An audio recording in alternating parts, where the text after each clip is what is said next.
Libra rising.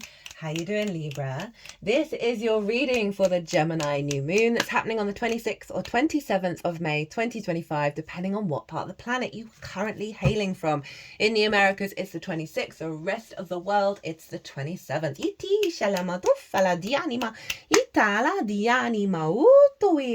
My name's Chloe. I work with card divination, astrology, and as you just heard, and as you can see, I channel multi-dimensional energies through my body, both in the form of physical and vocal light language, and all of this brings in healing, attunement, and activation codes from my guides, from my spirit team, to the messages that are coming through here for you today. They've been very excitable with this Gemini reading. Transit so far. So I read for the rising sign. So for those of you who do not have Libra in the first house, look to the house it falls in your natal chart, right? Look which house it falls in, and look to the themes of that house, and you want to apply those themes along with all the other meaning you got going on in the sign of Libra to the messages that come through, because it's going to be as if that Libra energy has now energetically moved to the first house, wherever it falls in your natal chart. And so the astrology will always still link in, and you've just got to apply your natal chart Libra meaning on top of it. For example, I've got Libra in the 3rd, and I've got the asteroid Juno there, so I'd apply all of that to the messages that come through today. As always, take what resonates, leave what doesn't. Now, before I crack on with this reading, there is a collective reading. It was so much fun. Really big vibe shift compared to some previous transits. Very fun, playful, curious, fast, very Gemini, basically. And I've broken down the astrology in that reading in way more detail. There's a lot going on with this moon. And so it's all over there. I really tap into like the deeper meaning of what's going on and how that's going to unfold. Did collective tarot, and I big channeled messages. There was one like really clear transmission from one of my guides that came through, which felt really powerful, and I really enjoyed bringing that through. So that was lovely. So yeah, if you want a deeper understanding of this reading and the moon, pause this video, go watch the collective, and then come back and see how that then it acts as a baseline to what's coming through for the Libra energy. At the time of recording this video, the ascendant is in Libra, so we're very much in alignment, my loves. So I'm going to be getting 3 cards from the tarot as I talk about the astrology. The first card is going to be, what is the activation code that is coming in with this new moon for you, my loves, that's going to unfold over the next 6 months?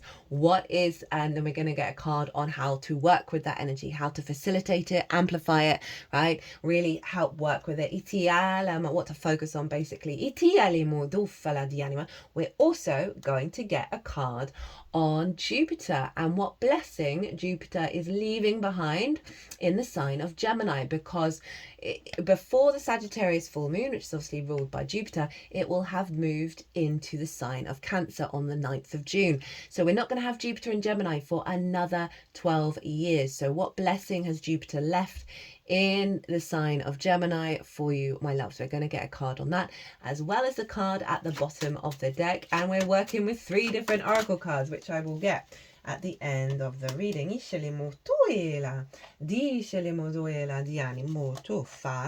So my loves, where is this happening for you, my lovely Libra risings?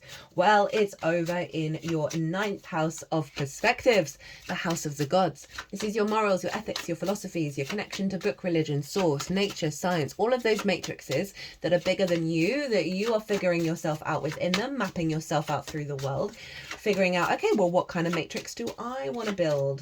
Basically, it's the methodology, it's the principles behind you walking your talk.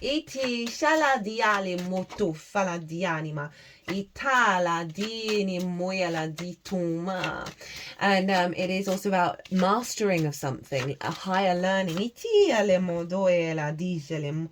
Dufala di animo toela, mastering of something, right? Really bringing something to the forefront and elevating it to the next level. It is also about going and living somewhere unfamiliar to you for a longish period of time in order to what? Broaden your perspective. Perspective really is the key word for the 9th house. I love the 9th house. I've got Aries there. It basically means I want to do all the things myself. I want to learn through my own experiences. And Gemini, you're very curious. You're able to pick up lots of different ideas, lots of different perspectives. Be very open-minded, be very playful, right? I'm just thinking of all the Libra risings that I've engaged with. And when they go to different places, they're really able to sort of have an open mind about how other people think. And it's a beautiful thing. So you got a new moon here.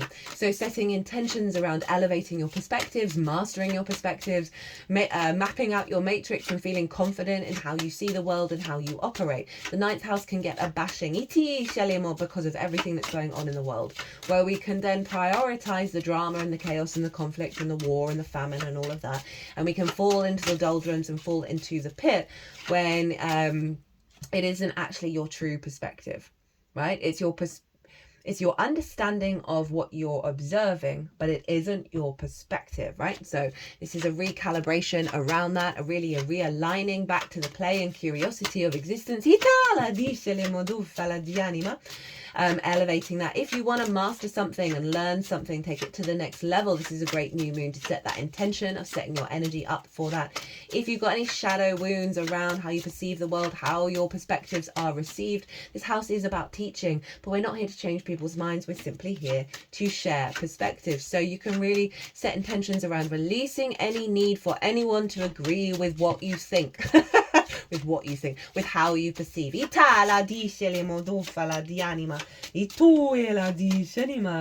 that will really just help you be able to understand what's the truth of you rather than being distorted by the outside world, and also whether you're being received or not. If you've got a desire to go and travel, this is a great moon to set an intention around. Also setting the intention around elevating your perspective, bringing perhaps in your guides, your spirit team, your galactic energy, your soul energy into the way that you perceive and how you walk your talk in the 3D. So the sun and the moon is conjunct Mercury. Mercury rules Gemini and is ruling the whole chart. So the energy the energy of the whole chart. Oh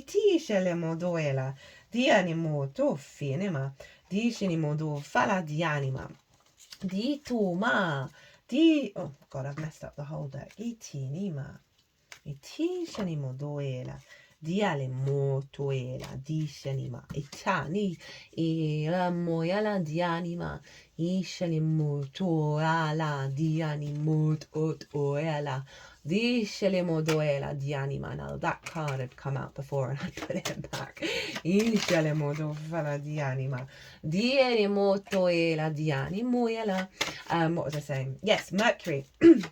Mercury's there ruling the whole chart, so all of the energy of the chart is being pulled into your 9th house. Uranus is also conjunct this moon, but is doing so from Taurus. So it's bringing that Taurus energy of your 8th house of reciprocity and relationship dynamics into your 9th, right? Uranus is very independent, right? It's very future thinking. It's kind of very maverick energy of wanting to go its own way, and it's really trying to liberate any distortions around reciprocity between you and the outside world that shows up in the 8th house in terms of relationship dynamics and resources. It's really trying to help liberate that of any blocks around that, and that is infusing into your 9th house of perspective. So often we can have blocks there because we perceive that we are not of value, because we perceive that we can only get this much, right? All that kind of stuff. Uranus is going hard. No, let's move that. Let's shift that along. Now, Saturn, by this point, will have moved into Aries. I'm going to do that transit next weekend when Saturn does actually move into Aries. That will be the next transit that comes out, so keep an eye out for that one. Saturn will have moved into Aries. It's there now with Neptune and the asteroid Ceres, and they are all sextiling this moon, and a sextile is an aspect of Venus. You are ruled by Venus, so the qualities of Venus are infused into the sextile, really allowing creativity, harmony, connection, love, desire, just really hard, beautiful energy between everything going on in Aries with this Gemini energy, right? A beautiful moon. And so this is all in your 7th house of one-on-one relationships, right? Important, intimate, significant relationships in your life, right? Where there's an element of commitment.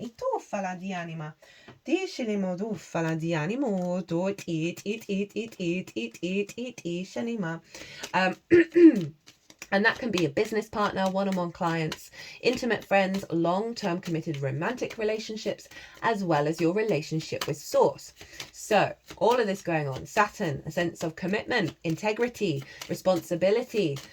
Neptune, well, it also makes things real as well. Neptune is bringing a new magical divine reality, reconfiguring your instincts in alignment with divine love, unconditional love.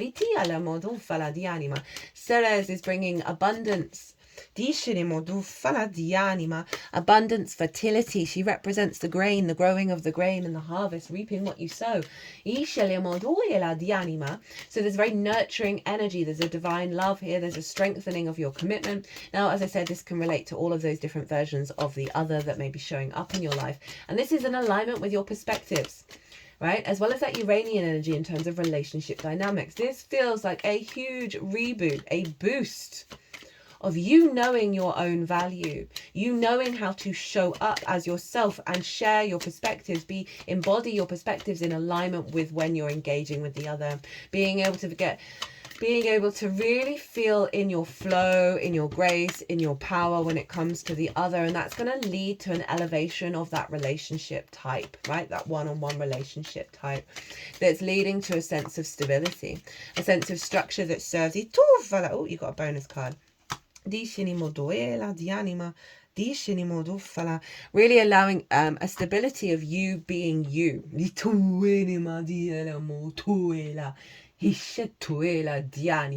Right, for some of you this is just coming through. You might be planning to go on a trip with one person, right? And you're planning that. Don't usually get things like that, so I thought I'd share that. Mars, the ruler of Aries, is over in Leo in your hopes and your dreams. I love Mars in the 11th, the house of good spirits, friends, groups and alliances, or reaping the benefits from your 10th house, which is your life path, career. Mars is trining Venus and Chiron over in Aries. So this is really powerful in regards to our instincts and what they're drawn to, and elevating, releasing of the wounds around the other, of how you connect. Sometimes we connect to the trauma bonds, don't we?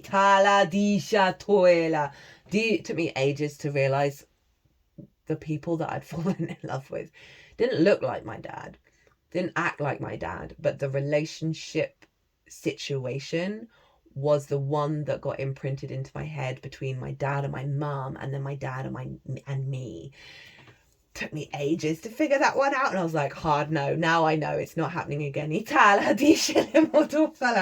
Anyway, that's just a side note for some of you, because we can do that, and Chiron's been in Aries for ages, helping you heal some deep wounds around the other. And Venus is there in alignment with Mars, right? So it's a supportive energy. Trines ruled by Jupiter. So this sense of elevation of perspective, wisdom, abundance, growth, opportunities, all of that stuff in regards to your hopes and dreams. So there's a real sense of you connecting to something at a higher spiritual level, a level of mastery that is influencing Mars in terms of your actions and your alignment with your hopes and your dreams, okay? And so Venus is influencing Uranus in Taurus, Mars is influencing all of Aries, and then that's all funneling into this moon. So it really feels like an upgrade of confidence in your perspective, just helping release any distortions around the other and your hopes and your dreams, and this sense of reciprocity and healthy relationships. Now, as I said, that doesn't just have to be romantic. For some of you that may well be. It's simply that level of like being seen, being visible, being co-creation, rather than one-sidedness. Final thing, Jupiter is trine Pallas Athena over in Aquarius. Now, Pallas Athena was really loud in the Scorpio moon. She was squaring the moon. And Aquarius is your 5th house of joy, creation energy, play, amusement, games, children, inner child, right? There's a lot of wounds there, as well as romance and dating. So you've got 2 houses that do represent connect to love. Okay, so we can't ignore that. Although I am always wary because not everyone's looking for it. And basically the way to get that love, that divine love, is to sort yourself out. It's just facts. That Pallas Athena is about long-term strategy. She's very mature, a lot of wisdom. She's trying Jupiter, right? Of your perspectives, of maybe not the poor impulse control, right? Maybe not the distorted love languages that your inner child picked up that's then taken it out on the road. We get a lot of addiction in the 5th house, whether that be love addiction, joy addiction, all of that kind of stuff, right? You know the score. Pallas Athena is basically going, hey, no, let's not do that anymore. It's helping you get that perspective and be like, oh, actually, no, that's not nourishing. That's not going to serve my longer term incarnation. And it's trying Jupiter of like, let's lock that perspective in. So you feel confident. You know where your boundaries are. You know where your strengths are. You know what's going to serve you for the long term in terms of your creation energy, right? And your joy and your pleasure. And this moon is really hardlining you into that. So you can show up with confidence. I love Jupiter in the 9th. When Jupiter leaves the 9th, you are going to feel the confidence that's been building to another level. My last Jupiter transit in the 9th really transformed me completely. But it really was, you got the big full weight of it when Jupiter leaves. Right, let's get into your stuff. So this is the activation. This is the activation code coming in with this new moon that's going to unfold over the next 6 months. What's the vibe for my lovely Libras? We got the Hanged Man in reverse. Now, this did come out and I put it back. And I was kind of like, okay, if you want to come out, if this is the legit one, because it didn't really feel like the vibe, is you're going to come out again. And it did. So the Hanged Man is Neptune. So we're involving Neptune here. And this is kind of the vibe that I've been talking about.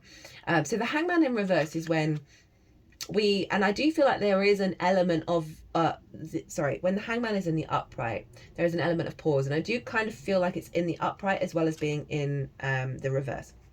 That the upright's about pausing to get that higher perspective, giving yourself the space to start to think differently, to allow new possibilities to come in, new ways of thinking to come in. It's the only halo in tarot, and that represents enlightenment, right? Divine light body. So there is an element. It's not the main energy. The main energy is in the upright, but there are perhaps going to be moments where you're going to be integrating this perspective, and you're going to be, feel called to take a little time out and realize, oh wait, this perspective isn't quite working. I need to explore that and figure out what does work for me. That's the impetus of Jupiter and Pallas Athena of like, hey, I don't think that perspective is going to serve the long-term goal. Let's work through that. But I'm not feeling that as the main energy. We've got it in the upright.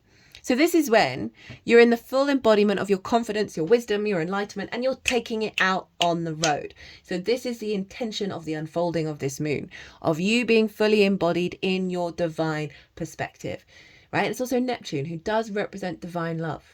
Universal love, unconditional love, the sense of feeling that love, that vibration of being held, of feeling source around you, of knowing that you are a divine being worthy of love. You do not need to do anything to get the love of source. And so often we have that kind of energy when it comes to relationships. Am I good enough? Am I worthy enough? Did I do the right thing? Did I do something wrong? And does that mean it's now gone? And does that, now I don't feel good about myself. I don't feel confident. I'm only highlighting this because you've got the 5th and the 7th being activated. And it's a very common theme for a lot of us to have those relationship wounds. It can be about friends. It can be like, say you're not getting the clients in and you start doubting it. You start doubting the power of you. That in the upright is like, nah, everything's cool, right? The unfolding, trusting in the unfolding. And trusting in my own understanding of reality. They're just doing work at the third eye.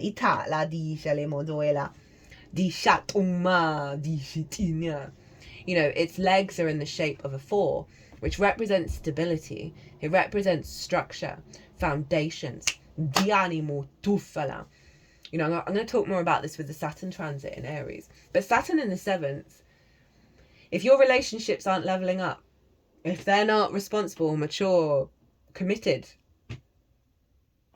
you're not going to be interested. Itala di shatuma di shatinima diatuma tina.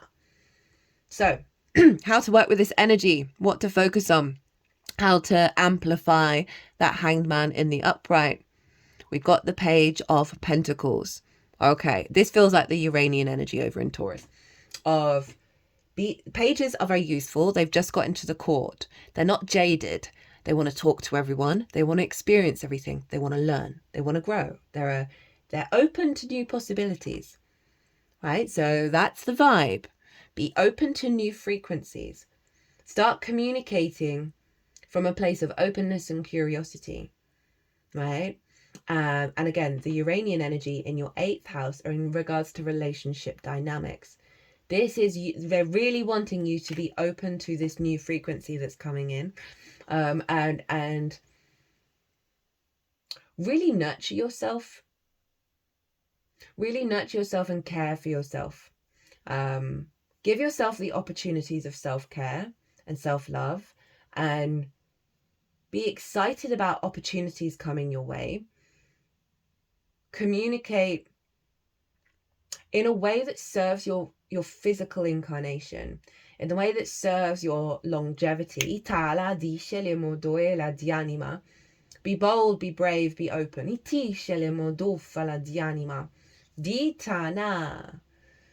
I also feel, in regards to the 7th house being source and your perspectives, open up a new space to have conversations with source.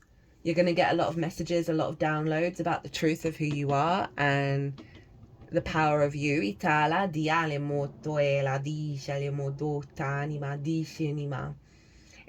also feeling of like, try different things. Go and explore. You know, push yourself into spaces in the 3D that are going to help. Say you've got a certain perspective or a mindset of, I can't do this, I can't do that, oh, I couldn't do that. Usually understandably based on previous experiences of pain, right? And I'm not saying push through the pain. That was, do what your intuition feels right, but push those boundaries a little bit. Push those boundaries. Say you've got social anxiety and you're like, oh, I couldn't go into a group situation. The Page of Pentacles really is about trying new things in the 3D in order to sort of, you don't know who you're going to meet. You don't know what someone might say that may act as an activation code. And it's about learning to trust that you are genuinely capable of anything. So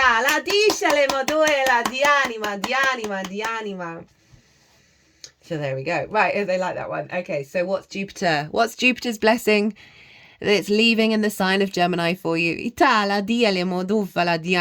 Oof, Judgment. Leo got this card in the exact same position.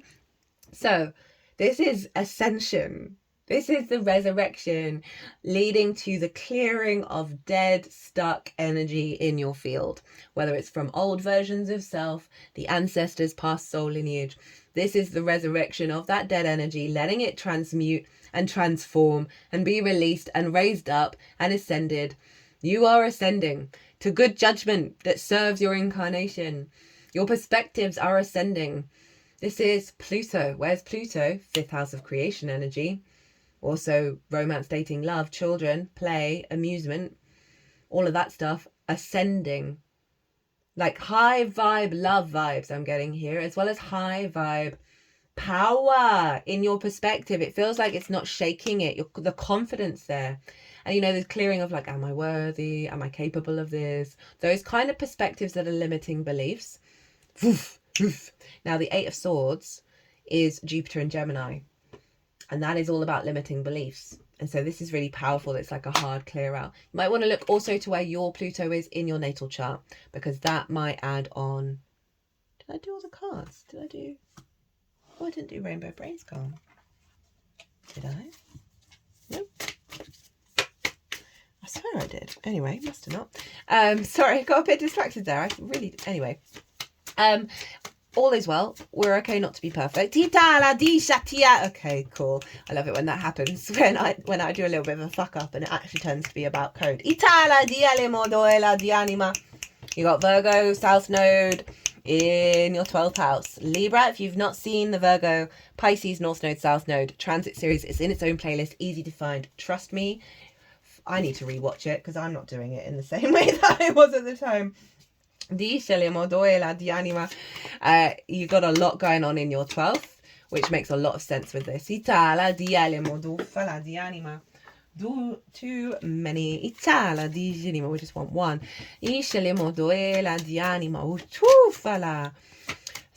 Really like this combination of the Hanged Man in reverse, as in the embodiment of that perspective, and Judgment, that sort of Ascension. You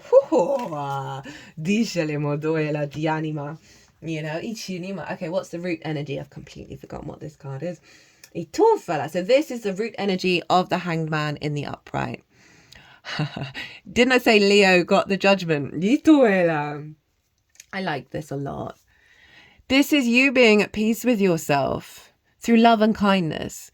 Your instincts and your higher self working together in union in your 3D incarnation. This is your hopes and your dreams. Through this perspective, you are coming into a deeper alignment of self, activating your higher self in the 3D form that is going. Look at that sunburst all around. I'm so here for this deck. And the Leo is in your hopes and your dreams. You got 3 major arcana, Libra. Oof. Big energy. And a court card. I think Leo had that as well. That you've got this sense of alignment of your good spirits and the manifestation of your hopes and dreams because of this upgrade in your perspective of reality. Okay,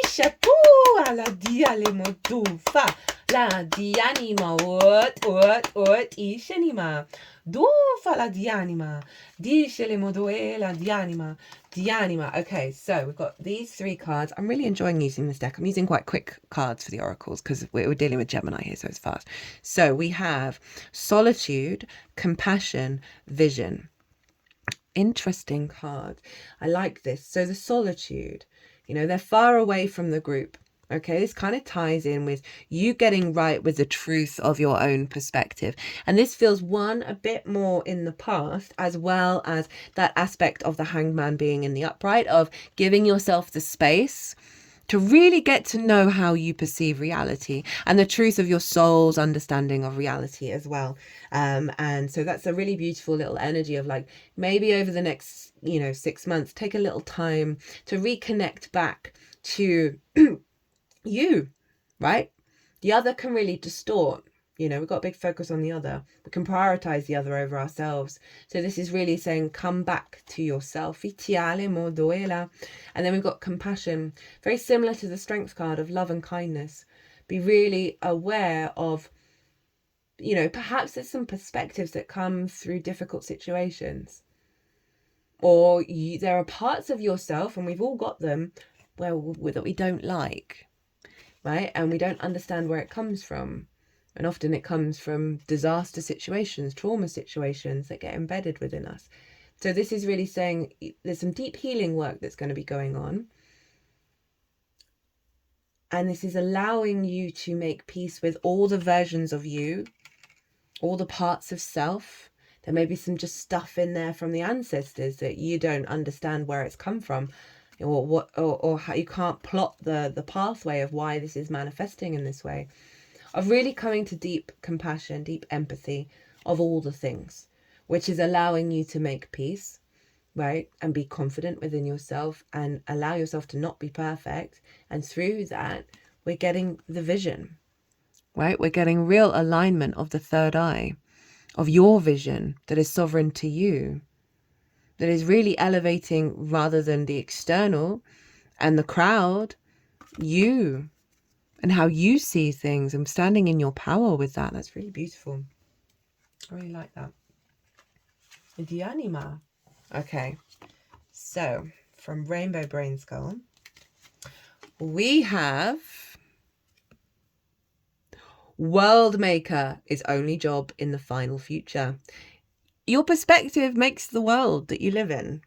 This is beautiful. There will always be the need for the vast and unique realm of your imagination.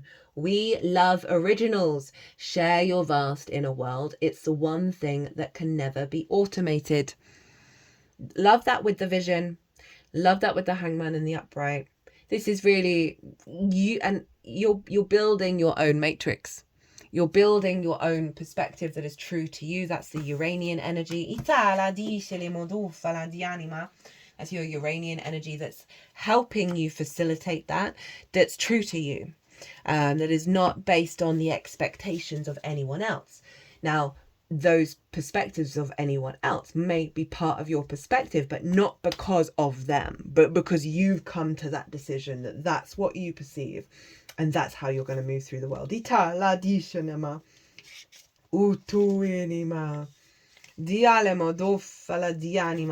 So first up from the Astro Ascension deck, we've got Pluto, Light of Transcendence, Judgment.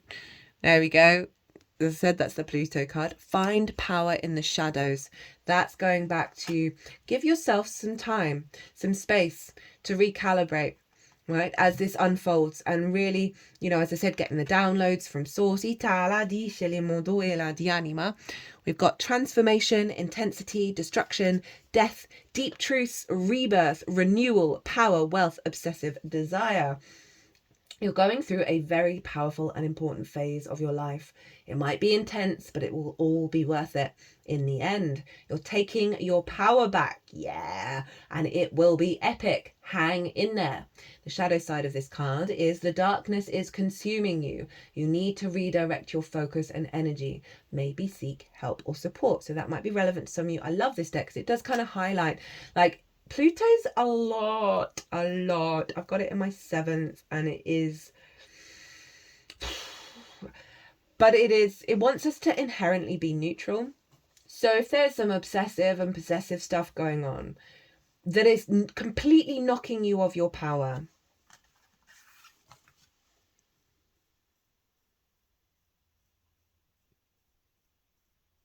get right with yourself.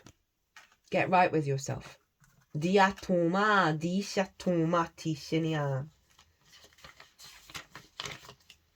Okay, final card. You got a bonus one. Well, there is this one. I don't know why I went into that accent. So we have the North Node, Dharma and Destiny. Oh, that's so funny. I was talking about the South Node in Virgo, but the North Node's in Pisces, of collaboration and being the adult in the room and working together, right? So there's a real sense of F the drama, F the pettiness, F the child, like the sort of teenagery nature, right? I don't want to say childlike, but you know, the sort of the small-mindedness, the limitations. You're pushing into new spaces, right? You're really expanding into a higher perspective that is going to help you facilitate your incarnation of being able to work and collaborate and build in a really powerful, mature way. Dharma and destiny. Destiny is calling. Soul's mission, purpose, lol. Where you're going, fate, your highest potential, the journey, the direction, your future, spiritual growth. You're following your North Node by growing into the person you need to become, to reveal and to fulfill your soul's highest purpose. Shadow side, you're moving in the wrong direction, or maybe not moving at all. Be cautious not to get too lost from your higher truth. I felt cool to look at the bottom of this deck. Lol, judgment. So we got Pluto, judgment, an ascension of your perspective. So you make good judgment and connect in the right way with yourself and then therefore those around you. Libra. All right then, someone's ascending. Libra. It's an honor and a privilege to read for you, as always. If you want a personal reading, I've put in the description box my website, my email address, my PayPal, as well as the description of the tiers and how time and money and all that jazz. So if you want a personal reading, go check that out. But other than that, Libra, Ascension 3 times, transformation 3 times, power 3 times. Libra, be good to yourselves, be good to those around you, safe travels, and be well until we meet again.